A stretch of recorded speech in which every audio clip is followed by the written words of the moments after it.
अफगानिस्तान को super powers का कब्रिस्तान समझा जाता है। उसकी वजह यह है कि माजी में भी एक सुपर पावर इसी अफगानिस्तान में शिकस्त खाकर जा चुकी है और अब अमेरिका अपने इनखला की तैयारियां कर रहा है। खबर यह है कि बग्राम एयरबेस, जो कि एक इंतहाई अहम एयरबेस है जो कि सोवियत यूनियन ने 1980s में बनाई थी, इस एयरबेस को अमेरिका ने खाली करना शुरू कर दिया है।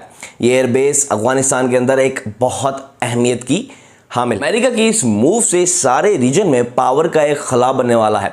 इस पावर वैक्यूम को लेकर काफ़ी ममालिक के अपने प्लान्स हैं, जिसके अंदर पाकिस्तान, चाइना, अमेरिका शामिल हैं और इस प्लान्स को लेकर इस सारे रीजन की जो जियोपॉलिटिकल सिचुएशन है वो तब्दील होने वाली है।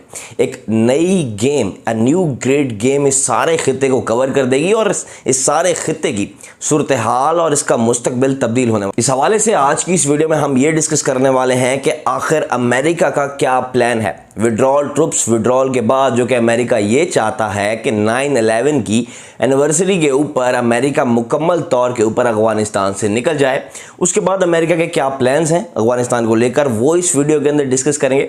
इसके अलावा चाइना क्या चाहता है अफगानिस्तान से और पाकिस्तान की क्या ज़रूरियात हैं और इस सारी सिचुएशन को पाकिस्तान किस तरह से देख रहा है, किस तरह से डील कर रहा है, ये सब कुछ आपके साथ आज हम डिस्कस करने वाले हैं। अगर हम इस रीजन के हवाले से अमेरिका की बात करें तो अब अमेरिका मुकम्मल इनखला चाहता है।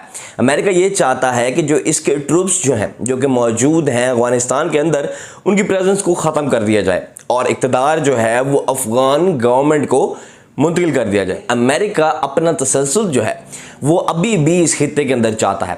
अमेरिका ये चाहता है कि उसकी जो एयर बेसिस हैं, तकरीबन 20 को एयर बेसिस अमेरिका की मौजूद हैं इस सारे खित्ते के अंदर, इन बेसिस के ज़रिए थ्रू उसकी अपनी जो एयर फोर्स है, ड्रोन्स हैं, उनके ज़रिए अफ़गानिस्तान के ऊपर नज़र रखी जाए, अफ़गानिस्तान के ऊपर कंट्रोल किया जाए, क्योंकि उनको ये थ्रेट है उनकी इंटेलिजेंस एजेंसीज़ की जानिब से कि हो ये सकता है कि जब अमेरिका मुकम्मल तौर के ऊपर विड्रॉ कर जाए तो अलकायदा और दूसरी तंजीमें जो है वह अफ़गानिस्तान से ऑपरेट करें और थ्रेट करें अमेरिका को या दूसरी यूरोपियन कंट्रीज़ को। तो इस हवाले से अमेरिका ये चाहता है कि वो इस रीजन के अंदर किसी ना किसी तरीके अपनी प्रेजेंस जो है वो कायम रखे और यही सोच अमेरिका की जो मिलिट्री क़यादत है, ये बेसिकली पेंटागन की सोच है। पेंटागन ने ही ज़बरदस्ती ये इकदाम करवाए हैं और वो ये चाहते हैं कि इस रीजन को मुकम्मल तौर के ऊपर आज़ाद ना छोड़ा जाए और किसी ना किसी तरीके से अमेरिका की प्रेजेंस जो है वो इस खित्ते के अंदर मौजूद रहे। इसी हवाले से ही अमेरिका ने पाकिस्तान से एयर बेसिस मांगी थी।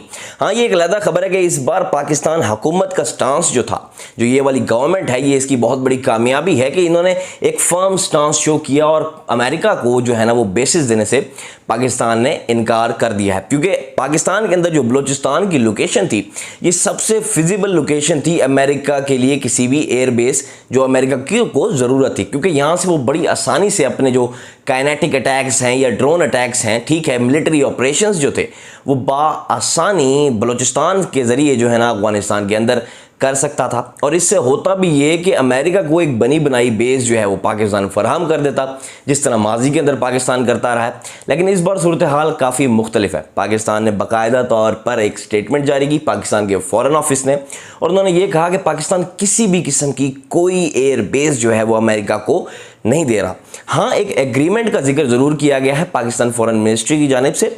ये agreement basically general Parvez Musharraf ने अमेरिकन गवर्नमेंट के साथ साइन किया था, जिसके बाद इस एग्रीमेंट का मकसद ये था कि पाकिस्तान लैंड कम्युनिकेशन के हवाले से और एयर कम्युनिकेशन के हवाले से हर किस्म का ताउन करेगा अमेरिका के साथ, लेकिन किसी दूसरे मुआहदे की तरफ पाकिस्तान बिल्कुल नहीं जा रहा। और इस हवाले से पाकिस्तान ने क्लियर कट ये कहा है कि पाकिस्तान किसी भी किस्म की कोई एयर बेस नहीं दे रहा अमेरिका को। लेकिन अगर पाकिस्तान अमेरिका को एयर बेस नहीं भी देता तब भी अमेरिका के पास कई ऑप्शंस हैं, जिसके अंदर उनकी ऑलरेडी बेसिस मौजूद हैं ओमान के अंदर, यूएई के अंदर, कुवैत के अंदर।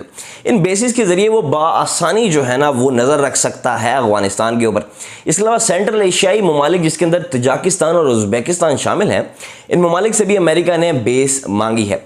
तो इस तरह से ये सारी सूरत हाल ये वाज़ेह है कि अमेरिका ये चाहता है कि अफगानिस्तान के ऊपर नज़र रखी जाए। अमेरिका को एक और थ्रेट भी लाक है, क्योंकि अमेरिका ये डरता है, क्योंकि माजी में भी ऐसा हुआ कि जब सोवियत यूनियन यहाँ पर मौजूद था तो उसके तसल्सल को तोड़ा अमेरिका ने और उसके बाद अमेरिका खुद यहाँ पर आ गया, ठीक है, क्योंकि दो सुपर पावर्स थी, एक तरफ अमेरिका और एक तरफ सोवियत यूनियन मौजूद था। और आज चाइना जो है ना एक बहुत बड़ी सुपर पावर के तौर के ऊपर उभरा है।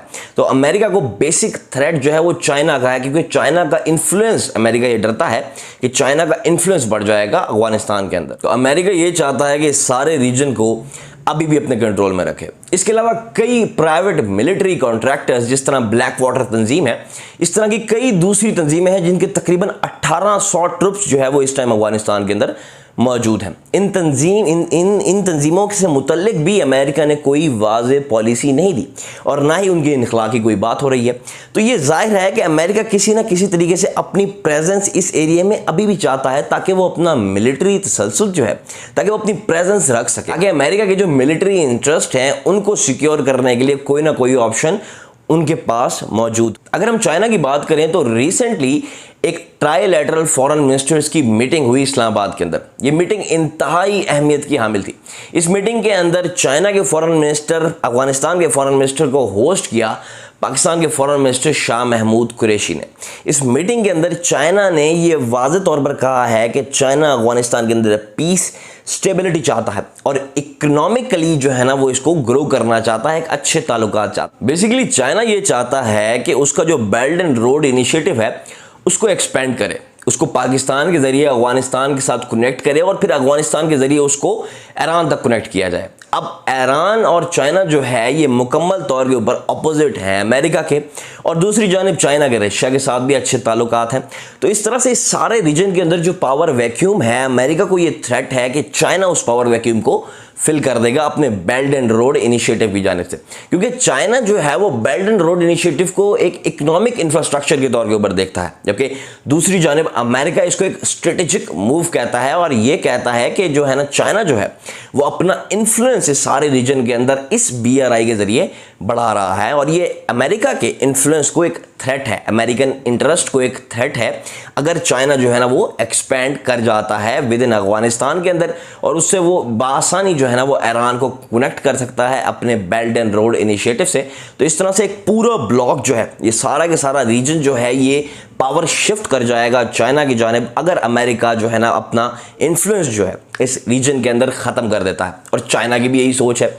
चाइना BRI के ज़रिए और दूसरे प्रोजेक्ट्स के ज़रिए अफगानिस्तान के अंदर इन्वेस्टमेंट करना चाहता है। अफगानिस्तान के अंदर खां तालिबान की हुकूमत आती है, खां जो उनकी गवर्नमेंट जो है उनकी हुकूमत बरकरार रहती है, अशरफ गनी की हुकूमत बरकरार रहती है। चाइना इन दोनों के साथ अच्छे ताल्लुकात चाहता है, एक स्टेबिलिटी चाहता है और इकोनॉमिक ड्राइव चाहता है इन दोनों ममालिक के दरमियान। इस सूरत हाल में आपको अफगानिस्तान की भी करंट सिचुएशन समझाना बहुत ज़्यादा ज़रूरी है।